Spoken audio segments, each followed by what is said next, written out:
the women's 100 meters, probably the powerhouse event, I think. We have two top-class sprinters this year that have been fairly consistent, running very good times. And then we have an all-time great, the greatest in my mind, gunning for a 6th world title. And had it been a normal year, I'm not quite sure I would be necessarily questioning where the gold medal would be going.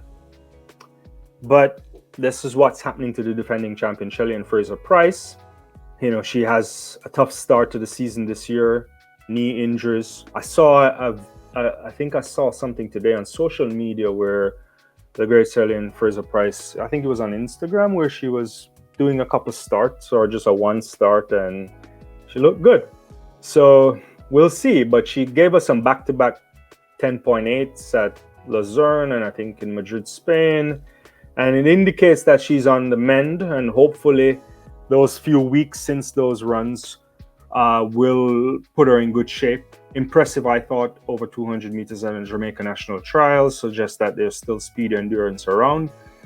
But, and I have to say it here, for me, if Fraser-Pryce has any chance of retaining her title and creating further history and just putting on more polish on all of those silverware that she already owns, she must nail a renowned start. She must get that bullet start and transition into that great acceleration that I think no one else can match in terms of getting to acceleration. Beautiful to watch, I've often said. But considering her injuries and the kind of setback this season, I'm thinking in my mind, what's the best time we can expect from a Fraser-Pryce? And I suspect it's hard for me to think that she can run anything better than a 10.65 given the kind of setback this season. And that's a fantastic time, but is it good enough? Then we have Shericka Jackson, fastest time of the year, 10.65 seconds. And for me, Shericka could potentially run a low 10.6, probably sub 10.6 this season.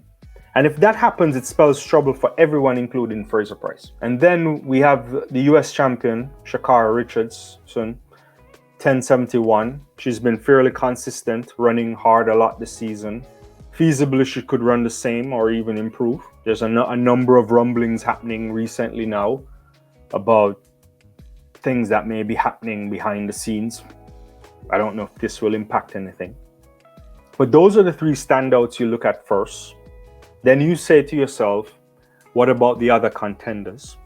And so the likes of a Marie-Josée, always competitive, could pose a challenge. There's Julien Alfred. She has run 10.83 legal this year. I like her a lot. I think she's fantastic. One for the future, she could factor. There's always the ever-present Dina Smith. Looked good at that London Diamond League, gave me something to think about. So it's potentially getting her way into shape. She could do something, you never know. Maybe just outside their reach. And Mujinga Kambundji always comes to these championships and perform creditably well. This has not been a good season for her.